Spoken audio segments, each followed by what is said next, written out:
सबसे बड़ी बात यह है कि जो आरोप भाजपा पर या प्रधानमंत्री नरेंद्र मोदी पर लगता रहा है, उस बयान से पूरी तरह से अपने आप को किनारा करते हुए भारतीय जनता पार्टी ने सीधे सीधे महागठबंधन को कटघरे में खड़ा किया है और 15 साल का हिसाब मांग रहे हैं जी कि ये चुनाव जेपी के सेनानी जो थे, जेपी आंदोलन के जो लोग थे, जो नेता उभर के आए थे, उन लोगों का ये अंतिम चुनाव संभवतः हो सकता है जी। लेकिन इन सबके बावजूद अभी तक उन्होंने जनसुराज से इस्तीफा नहीं दिया जी। इसी बात को उद्धृत करते हुए जब पूछा गया कि आपके जो आनंद मिश्रा हैं वो बीजेपी ज्वाइन करने जा रहे हैं, आपका साथ उन्होंने छोड़ दिया, तो बोला कि आपको पता है क्या, और अपने लोगों की रक्षा नहीं कर रहे हैं तो आपको अब यादव वोट लेने का कोई अधिकार नहीं है और यादव मूर्ख नहीं है जो आपको वोट देने जाएगा।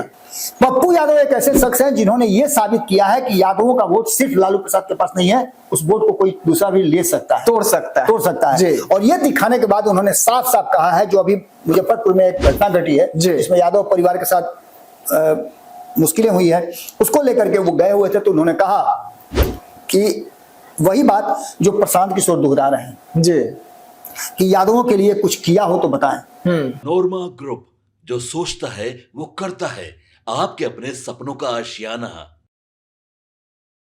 नमस्कार, मैं विकास सिंह राजपूत और आप देख रहे हैं रातों रात, जहां खबरों को विस्तार से हम बताएंगे और उस खबर की चर्चा लगातार चलती रहेगी। वैसे में आज देश में के प्रधानमंत्री नरेंद्र मोदी का बिहार दौरा है और उससे पहले मोदी के हनुमान चिराग पासवान ने बिहार में बड़ा खेला किया है। तो तमाम खबरों को हम आपको विस्तार से बताएंगे और खबर एक दो नहीं बल्कि की राजनीति गलियारे से जुड़ी हुई कई खबर होगी और हमारे साथ में बाबा रातों रात में जुड़े हुए हैं। तो सीधा खबरों की शुरुआत करते हैं और बाबा, पहली खबर चिराग पासवान ने जो बड़ा खेला किया है उससे जुड़ी हुई है और चिराग तेजस्वी की गुप्त सेटिंग जो है वो बिहार में देखने को मिल रही है।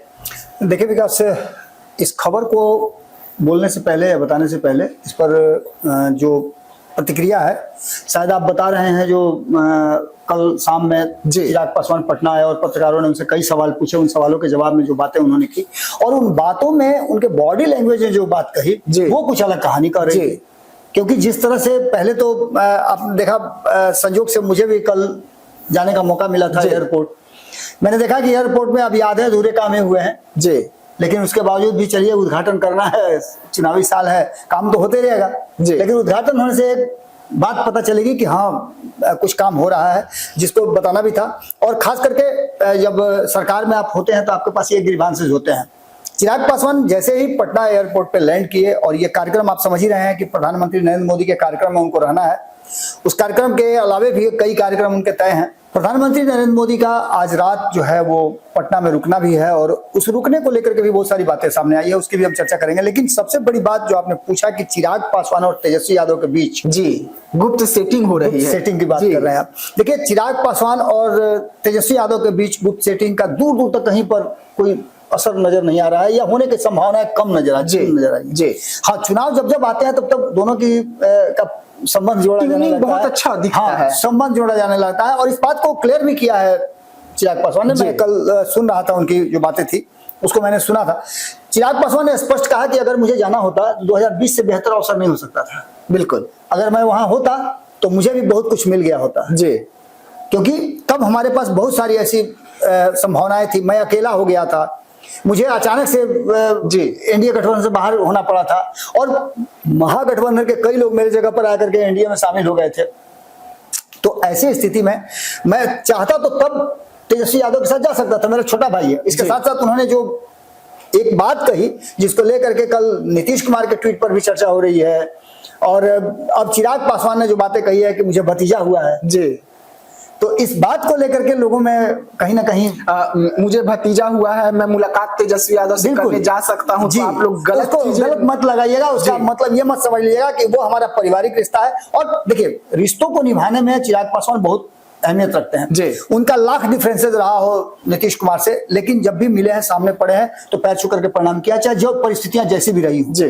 इन सभी बातों के बावजूद जब उनके परिवार का टूटना से लेकर के पार्टी टूटने तक सारी चीजों का जिम्मेवार बताया जाता था कि नीतीश कुमार का यह बदला था, लेकिन उसके बावजूद भी नीतीश कुमार से जब भी मिले तो एक गार्जियन के रूप में ही बिल्कुल बाबा। उन्होंने स्वीकार किया है। और ये सारी बातें इस बात की तरफ इशारा करती है। और चिराग ने स्पष्ट कर दिया कि जब मैं 2020 में नहीं गया तो आगे जाने की संभावना नहीं है, मुझे जरूरत ही नहीं है, मैं जहां हूं वहां संतुष्ट भी हूं और अपने पार्टी और अपने लोगों के अपने प्रगति से खुश भी हूं।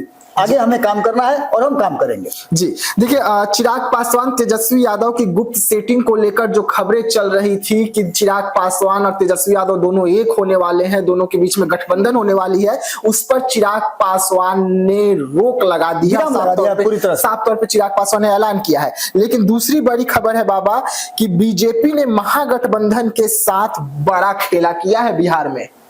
देखिए, भारतीय जनता पार्टी आप देखे होंगे कि पिछले कई प्रधानमंत्री के तो हर महीने वो आने लगे जी। चुनाव के बाद आपने देखा होगा, जैसे बिहार चुनाव की बात हुई, कई राज्यों में चुनाव थे, चुनाव समाप्त हुए, उसके बाद से बिहार पर पूरा फोकस हो गया जी। और इस साल में अगर एकमात्र बिहार है जहां चुनाव होना है जी, तो सारी शक्ति यहीं लगेगी, आपको पता ही है जी।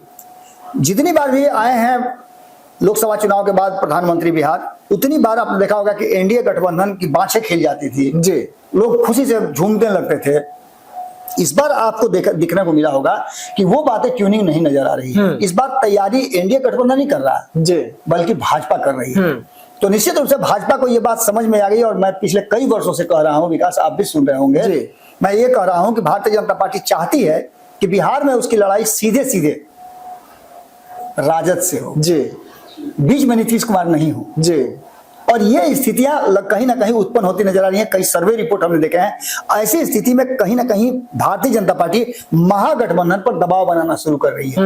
एक तरफ आप देखिएगा कि एक ऐसा हल्का बयान कह लीजिए इसको, या जिस तरह का भी बयान कह लीजिए, दिलीप जायसवाल ने एक बयान दिया है कि लालू परिवार का जो मामला चल रहा है उस पर किसी तरह का कोई बयान नहीं देगा, टीका टिप्पणी नहीं करेगा जी। लेकिन आप समझिए कि बयान तो राजनीतिक हो गया जी, सभी लोग बोल रहे हैं, तो फिर आप तो नहीं बोलने दीजिएगा। कई लोग बोल भी रहे हैं, कई लोग बात भी कर रहे हैं, लेकिन सबसे बड़ी बात यह है कि जो आरोप भाजपा पर या प्रधानमंत्री नरेंद्र मोदी पर लगता रहा है, उस बयान से पूरी तरह से अपने आप को किनारा करते हुए भारतीय जनता पार्टी ने सीधे सीधे महागठबंधन को कटघरे में खड़ा किया है और 15 साल का हिसाब मांग रहे हैं जी। आपने भी कल इंटरव्यू लिया है जी, उसमें भी यही बात थी बिल्कुल कि 15 साल का हिसाब पहले बताए ना वो। हम तो सहयोगी हैं जी, उसके बाद भी उनको मौका मिला, नीतीश कुमार ने दिया, फिर नीतीश कुमार के साथ क्यों नहीं रह पाए? कुछ तो ऐसी बात होगी जी जी, कुछ कमियां होगी। और इन सारी बातों को लेकर के जो पोस्टर भी लगे हुए हैं, उस पोस्टर से भी साफ साफ लग रहा है कि बिहार का विकास नहीं रुकने वाला है जब तक नरेंद्र मोदी है और जब तक नीतीश कुमार है। खैर आगे आप देखिए कि क्या कुछ निकल के आता है, लेकिन एक बात तो है कि महागठबंधन को चेकमेट करने की जो तैयारी है वो भारतीय जनता पार्टी, एनडीए नहीं मैं कह रहा हूं जी, भारतीय जनता पार्टी ने उसका पूरा खाका खींच लिया है और वो तैयारी लगभग उसकी काम करना भी शुरू कर चुके हैं। प्रधानमंत्री का 2 दिवसीय दौरा भी इसी के लिए है और फिर नेक्स्ट महीने भी आ रहे हैं जी, ये भी लगातार जारी रहे जी। चेहरा इस बार चुनाव का आप देख लीजिएगा कि नरेंद्र मोदी ही होंगे।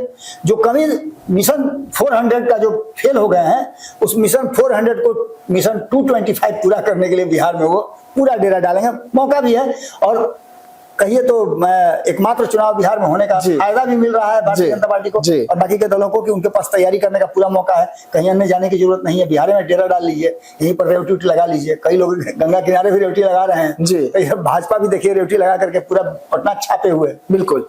चलिए, तो महागठबंधन के साथ बीजेपी ने बड़ा खेला किया, तो अब उसके बाद तेजस्वी यादव की बारी आती है। जिस तरीके से नीतीश कुमार के मंत्री ने मोदी को बिहार आने से पहले बड़ी शर्त रखी थी, तो अब तेजस्वी यादव ने बड़ी डिमांड रख दी है पीएम मोदी को बिहार आने से पहले, जिसका जवाब अब तक एनडीए की ओर से नहीं आ पाया है बाबा। देखिए, जवाब एनडीए देगी भी नहीं जी, जवाब सीधे सीधे प्रधानमंत्री नरेंद्र मोदी से मांगा जा रहा है। और ये बात तेजस्वी यादव भी समझ गए हैं जी कि भारतीय जनता पार्टी नीतीश कुमार को सामने रख तो रही है, लेकिन असल लड़ाई उनको लड़ना है भारतीय जनता पार्टी से। अब नीतीश कुमार से उनकी लड़ाई नहीं होगी। चाचा भतीजा की लड़ाई जो चल रही थी, उस लड़ाई में नीतीश कुमार जिस खेमे में रहते थे उस खेमे की जीत होती थी। लेकिन इस बार का चुनाव 2025 के चुनाव के बारे में मैं बार बार कह रहा हूँ कि ये चुनाव जेपी के सेनानी जो थे, जेपी आंदोलन के जो लोग थे, जो नेता उभर के आए थे, उन लोगों का ये अंतिम चुनाव संभवतः हो सकता है। आगे अब जितना लड़े भगवान करेगी और कई चुनाव तक लड़े, लेकिन ये अंतिम चुनाव हो सकता है। जेपी आंदोलन के जितने भी लोग थे, काम करने वाले लोग थे, उनका हो सकता है, इसलिए कि वो एक लंबा समय भी हो गया और अब नई पीढ़ी पूरी तरह से टेक ओवर करने के लिए तैयार है। तो ऐसी स्थिति में नीतीश कुमार और तेजस्वी यादव ये दोनों अगर एक तरह का डिमांड नरेंद्र मोदी से करें तो ये बातें समझ में आती है। और इस बात को लेकर के जिस तरह से आपने देखा होगा, नीतीश कुमार आपने बताया भी कि नीतीश कुमार ने एक दिन पहले ही मोदी के आने से कई तरह के डिमांड रखे, 6 डिमांड जिसकी चर्चा भी हमने कल किया है खबरों में। अब नीतीश कुमार को छोड़ करके तेजस्वी यादव ने जिस तरह का डिमांड रख दिया है जिसमें बहुत सारे डिमांड है। पहली बात तो यह है कि जातीय जनगणना का श्रेय जो है लेने के लिए तैयारी कर रहे हैं तेजस्वी यादव। इसके बाद मां बहन योजना की बात कर लीजिए, वो भी अप्लाई 65% आरक्षण की बात कर रहे हैं। आरक्षण जो 65% है उस आरक्षण को बढ़ाने के लिए उसका भी जातीय जनगणना करने के बाद उनका कहना यह है कि जातीय जनगणना तो हमने करा लिया, हमने आरक्षण बढ़ाने की बात की, आप कहाँ नहीं बढ़ा रहे हैं? उसको बढ़ा दीजिए। बेरोजगारी का सवाल, पलायन को लेकर के उनका एक बहुत बड़ा सवाल है। बिहार में बेरोजगारी इतनी बढ़ गई उसका सवाल है। बिहार में युवाओं को किस तरह से आप देख रहे हैं, रोजगार नहीं मिल रहा, नौकरी नहीं मिल रहा है, अग्निवीर की बात कर लीजिए। इन सब के साथ साथ एक बहुत बड़ा डिमांड जो है वो है बिहार को विशेष राज्य का दर्जा देकर के बिहार को विकसित क्यों नहीं कर देते? क्यों यहाँ के लोगों को आप बार बार दोयम दर्जे का करते हैं? ये सारी डिमांड ले गए हैं और पूछ भी रहे हैं कि जो विशेष पैकेज मिला वो पैकेज कहाँ है? जी, उसकी भी चर्चा हो रही है कि विशेष पैकेज कहाँ है। इसका जवाब भी हालांकि भारतीय जनता पार्टी के पास है कि जब तक केंद्र सरकार से जो भी राशि आया करती थी लालू प्रसाद उसका प्रयोग नहीं करते थे। सड़क के बारे में कहा करते थे सड़क बन जाएगा तो गाय भैंस जता जाएगा। स्कूल में ज्यादा कुछ होने के चलते वो स्कूल के जगह पर चरवाहा विद्यालय करते थे कि ये लोग गाय भैंस चराएगा और उधर पढ़बो करेगा। ये सारी बातें घुमा फिरा करके कहीं ना कहीं उल्टा पड़ जाती है। लेकिन मोदी, प्रधानमंत्री नरेंद्र मोदी के आने से पहले तेजस्वी यादव ने एक बड़ा डिमांड रख दिया है और उस डिमांडों में नीतीश कुमार से जुड़ा हुआ भी कई डिमांड है जो नीतीश कुमार मांगते हैं। जैसे जातीय जनगणना देश भर में कराने की बात थी, डिमांड तो नीतीश कुमार का ही था, वही डेलीगेट लेकर के गए थे। इन सारी बातों को लेकर के कहीं ना कहीं नीतीश कुमार को भी एक तरह समझिए तो कुशन दे रहे हैं तेजस्वी यादव। और नरेंद्र मोदी के लिए निश्चित रूप से इन सवालों का जवाब तो उनसे सब लोग खोजेंगे। चलिए अगली खबर। आप सबको पता है कि लोकसभा चुनाव में पप्पू यादव के साथ तेजस्वी यादव ने बड़ा खेला किया था, जिसके बाद पप्पू यादव कहीं के नहीं रहे, हालांकि निर्दलीय सांसद जरूर बन गए। अब पप्पू यादव की बारी 2025 विधानसभा चुनाव में और तेजस्वी यादव को ले डूबेंगे पप्पू यादव, ये कसम खा लिए है। महागठबंधन में रहते हुए भी पप्पू यादव ने तेजस्वी यादव जो बिहार के नेता प्रतिपक्ष है उनके खिलाफ बड़ा बयान जारी किया है और इस बयान के बाद सीएम बनना तो छोड़िए बोहनी पर भी संकट है। बाबा देखिए, पिछले 2 दिन से लगातार ये चर्चा चल रही है और इस चर्चा को कहीं ना कहीं अगर जब आप बात जैसे ही आप छेड़ते हैं पप्पू यादव की करते हैं तो एक आपको एकदम स्वच्छंद नेता आपको नजर आएगा जो बेबाकी से अपनी बात को रखते हैं, जो कहना चाहते हैं उस पर रुकते नहीं है। चाहे वो किसी के साथ रहें, चाहे वो भाजपा के साथ रहे हों, चाहे नीतीश के साथ रहें, लालू के साथ रहें, किसी के साथ रहें, उन्होंने कभी भी अपनी अखड़पन को छोड़ा नहीं। और यही कारण है कि वो सीधे तपाक से कोई बात बोल देते हैं और वो बात लोगों को अच्छा और बुरा दोनों लग सकता है। जिस तरह से एक छत्र राज आपने देखा होगा कि यादव समाज में लालू प्रसाद का है, उसमें कई लोगों ने सेंधमारी करने की कोशिश की। यहां तक कि आपने देखा होगा कि इससे पहले जो लालू प्रसाद के समधी हैं उन्होंने भी किया था और वही दरोगा राय के वंशज हैं, उनके परिवार से आते हैं, उनके भी पिताजी मुख्यमंत्री रहे हैं। लेकिन इन सब के बावजूद चंद्रिका राय वो स्थान नहीं बना पाए जिससे कि वो यादव समाज में पूछे जाए। यहां तक कि वो विधानसभा का भी चुनाव हार जाते हैं, लोकसभा का चुनाव हार जाते हैं। पप्पू यादव एक ऐसे शख्स हैं जिन्होंने ये साबित किया है कि यादवों का वोट सिर्फ लालू प्रसाद के पास नहीं है, उस वोट को कोई दूसरा भी ले सकता है, तोड़ सकता है। और ये दिखाने के बाद उन्होंने साफ साफ कहा है, जो अभी मुजफ्फरपुर में एक घटना घटी है जिसमें यादव परिवार के साथ मुश्किलें हुई है, उसको लेकर के वो गए हुए थे, तो उन्होंने कहा कि वही बात जो प्रशांत किशोर दोहरा रहे हैं कि यादवों के लिए कुछ किया हो तो बताएं। वही बात उन्होंने पूछा है कि आप यादवों को बंधुआ मजदूर नहीं समझ सकते हैं, अब पहले वाला यादव नहीं रह गया है कि आपके पीछे खड़ा रहेगा। जब यादवों के साथ इतना सब कुछ हो रहा है उसके बाद भी आप चुप हैं। 100 सीट आपके पास है, 100 विधायक आपके पास, वही 100 विधायक आपके पास हैं और 100 विधायक होने के बावजूद भी आपको समर्थन हम लोगों ने दिया है, उसके बावजूद भी यदि आप विपक्ष की भूमिका नहीं निभा रहे हैं और अपने लोगों की रक्षा नहीं कर रहे हैं तो आपको अब यादव वोट लेने का कोई अधिकार नहीं है और यादव मूर्ख नहीं है जो आपको वोट देने जाएगा। यादव भी अपना विकल्प तलाश रहा है और उस विकल्प की तरफ मूव करेगा। यानी सीधी तौर पे उनका यही कहना था कि तेजस्वी यादव मैदान में उतर के देख लें अगर ये स्थिति उनकी रही और नेता प्रतिपक्ष की भूमिका में रहने के बाद भी जो नहीं कर पा रहे हैं, किसी तरह का कोई लोगों के लिए आप जरूरत के समय पर मौजूद नहीं रहते हैं, तो ऐसी स्थिति में लोग आपका विकल्प खोजना शुरू कर चुके हैं और आने वाले चुनाव में आपकी बोहनी भी नहीं हो सकती जी। लेकिन बाबा उसके बाद जो पप्पू यादव कहे, पप्पू यादव ने साफ तौर पे कहा कि आप जितना लूटते हैं ना उतना हम एक दिन में खर्च कर देते हैं लोगों को सहयोग में। देखिए ये तो एक अलग तरह की बात है। ये व्यक्तिगत आरोप प्रत्यारोप होगा। पप्पू यादव लुटाते हैं, कहां से लुटाते हैं, क्या करते हैं, इस पर हम नहीं जानने वाले हैं। और वो कहां लूटते हैं, किसको लूटते हैं, उससे नहीं जानते हैं। जो कोर्ट में मामला है, जो मामले चल रहे हैं, उस मामले के आधार पर निश्चित रूप से कई ऐसे मामले बनते हैं लालू परिवार के कई सदस्यों पर। लेकिन वो एक न्यायिक प्रक्रिया है और कानून समझे उसका, नीतीश कुमार बैठे हुए हैं। ये आक्रोश पप्पू यादव को इसलिए भी तेजस्वी यादव तेजस्वी यादव ने किया। पप्पू यादव कह तो रहे हैं, लेकिन पप्पू यादव ने अपने जैसा बना तो दिया। अब तेजस्वी यादव भी देखिए नोट की गड्डी बांटते रहे नजर आ रहे हैं। बिल्कुल देखा होगा आपने, जहां जा रहे हैं वहां नोट बांटना शुरू कर दे रहे हैं। तो उनको भी लगता है कि पप्पू यादव नोट बांट रहे हैं तो हम भी बांट दे, यादव का वोट नोट बांट के ले रहे हैं तो हम भी ले लें। जी भाई देखिए ये होड़ है। और नोट बांटने का जहां तक सवाल है, ये वोट का आधार नहीं हो सकता है। लेकिन हाँ, मदद की बात है तो सरकार के बहुत सारे योजनाएं हैं जिन योजनाओं के तहत आप मदद दिलवा सकते हैं। एक ट्यूनिंग बना हुआ होगा तो जनता किसी खास की नहीं होती है, जनता सबकी होती है, जो पक्ष और विपक्ष दोनों में है उसकी होती है। ऐसी स्थिति में अगर किसी के साथ भी कोई संकट आता है तो उसके लिए कई आपदा प्रबंधन के योजनाएं हैं जिस वजह से आप उनको लाभ दिला सकते हैं। बिल्कुल। देखिए तेजस्वी यादव पप्पू यादव की बात हो गई। अब बात करते हैं प्रशांत किशोर। जनसुराज के सूत्रधार प्रशांत किशोर एक्शन में है और प्रशांत किशोर के हनुमान जो है आनंद मिश्रा वो फरार होने वाले हैं, वो गुवाहाटी पहुंच गए हैं। इसको लेकर प्रशांत किशोर एक्शन ले रहे हैं। देखिए आनंद मिश्रा को लेकर के कई तरह की बातें कही जा रही हैं। जी आपको याद होगा कि जब उपचुनाव हुए थे तब भी आनंद मिश्रा का नाम खूब चला था कि उनको टिकट देना चाहिए था, उनको चुनाव लड़ाना चाहिए था, सारी बातें चली।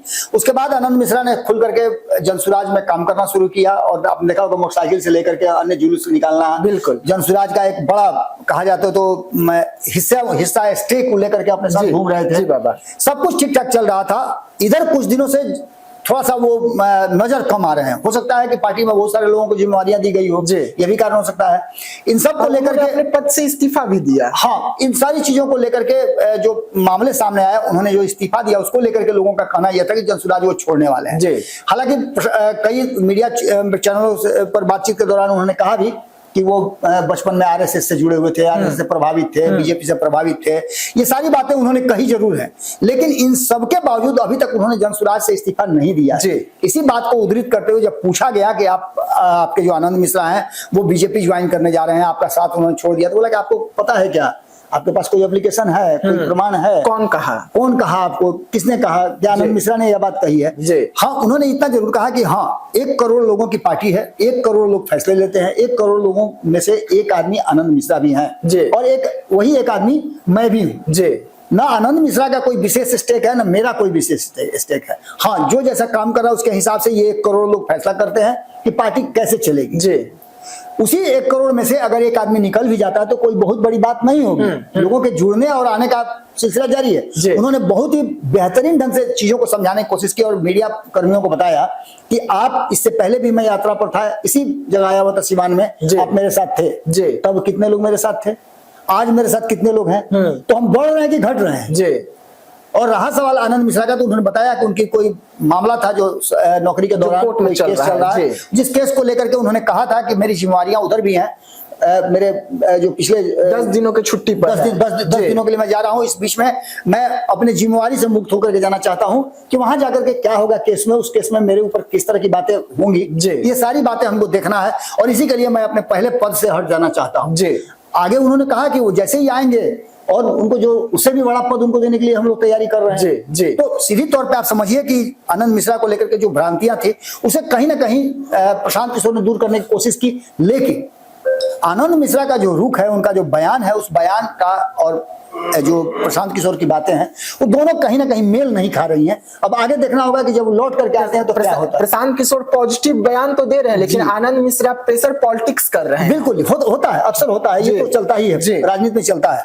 अब सशंकित मत होइए, बोनस खबर बहुत ज्यादा विस्फोटक खबर है और इस खबर का इंतजार पूरे बिहार के लोगों को था, राजनीतिक गलियारे में सबको था कि आखिरकार होगा क्या बिहार का। प्रधानमंत्री नरेंद्र मोदी आ रहे हैं, नीतीश कुमार नाराज होकर के दिल्ली से आए हैं, इस बीच में हुआ क्या है? तो देखिए सबसे बड़ी खबर जो हमारे पास आ रही है, और पूरे दिन जो हमने घूम घूम करके, चाहे वो विधानसभा हो, विधान परिषद हो, या फिर राजनीतिक गलियारे में कई नेताओं से हमने बातचीत की, कई कार्यक्रमों में जाकर के हमने कोशिश किया कि प्रधानमंत्री आ रहे हैं तो क्या है जो सामने से नजर आ रहा है, उसके भीतर की कहानी क्या है, इनसाइड स्टोरी क्या है। वो इनसाइड स्टोरी ये है कि प्रधानमंत्री नरेंद्र मोदी का राजभवन में रुकने का प्रोग्राम बना हुआ है और उस बीच रात्रि में जब वो कार्यक्रम से अपने निर्वृत्त हो जाएंगे, रोड शो खत्म हो जाएगा, कार्यकर्ताओं से बात कर लेंगे, तो रात में नीतीश कुमार के साथ प्रधानमंत्री की गुप्त मीटिंग सेट की गई है। वो गुप्त मीटिंग कहा जा रहा है कि जितने गतिरोध से, जितना भी कॉन्फ्लिक्ट है, जितना कंट्राडिक्शन सामने आ रहा है, उस सबको दूर करने के लिए नीतीश कुमार के पास एक सूत्री फॉर्मूला है कि हमको मुख्यमंत्री का घोषणा कर दीजिए। अब देखना यह होगा कि जब 30 तारीख को खुले मंच से दोनों सामने आएंगे तो क्या कुछ होता है, लेकिन रात में यह मीटिंग होनी है नीतीश कुमार और नरेंद्र मोदी के बीच में। ऐसी स्थिति में आपको बता दें कि ये बात कई बार आपने सुना होगा कि संतोष सुमन ने भी कहा है कि दो बड़े दलों को चाहिए कि बैठ करके आपस में फैसला कर ले, हम लोग को बताएं कि आगे क्या करना है।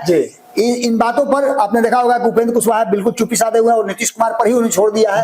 और चिराग पासवान भी नीतीश कुमार से मिल चुके हैं, भाजपा से भी उनकी मुलाकात हुई है, जेपी नड्डा से उनकी मुलाकात हुई है, और इस बीच में क्या क्या बातें हुई हैं, इन सारी बातों का नट सेल में सबसे बड़ी बात जो सामने आ रही है, जहां सबसे बड़ा डिस्टर्बेंस हो सकता है और एनडीए टूटने की बात सामने आ रही है, वो है सीट शेयरिंग का समझौता और सीटों का सामंजस्य। ऐसी स्थिति में जो मीटिंग होने वाली है आज रात में दोनों की मुलाकात, और इस मुलाकात के बाद जो निकल करके आएगा वो आपको 30 तारीख को मंच से देखने को मिलेगा। सासाराम में एक बड़ी सभा है, विक्रमगंज में बहुत सारे उद्घाटन करने हैं, और उस मंच से जब प्रधानमंत्री नरेंद्र मोदी नीतीश कुमार को संबोधित करेंगे तो किस तरह से संबोधित करते हैं। पहले लाडला कहा, उसके बाद एनर्जेटिक कहा कि लंबे समय से काम कर रहे हैं, यही हमारे अगुवा हैं यहाँ बिहार में, इन्होंने ही सब कुछ किया है। तो ये सारी बातें कहीं ना कहीं अब अगले स्टेप में बढ़ गई है, और यहाँ आकर के नीतीश कुमार को कान से सुनना है भाजपा का कोई बड़ा नेता, चाहे वो अमित शाह हो या फिर नरेंद्र मोदी हो, ये कह दें कि मुख्यमंत्री का चेहरा नीतीश कुमार ही होंगे। अब देखना होगा कि रात में मीटिंग होती है तो क्या कुछ निकल के आता है, लेकिन आज का बोनस खबर यही है, इस पर अभी 24 घंटा और आपको इंतजार करना पड़ेगा।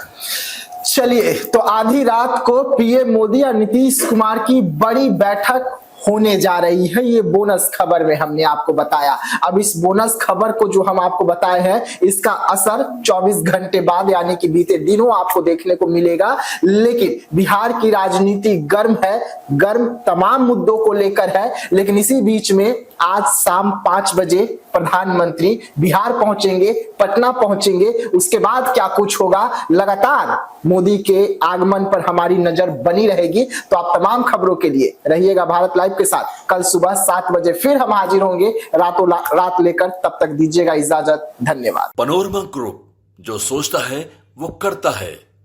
अगर ये वीडियो पसंद आई और वह बिहार के राजनीति और बिहारियत से सरोकार रखेनी तो सब्सक्राइब बटन दबा के चैनल के सब्सक्राइब कर ली। ओजे एगो घंटी बा, ओकरा बटन दबा देला से कुल सटीक और मारक खबर रुआ मुफ्त में मिल जाई।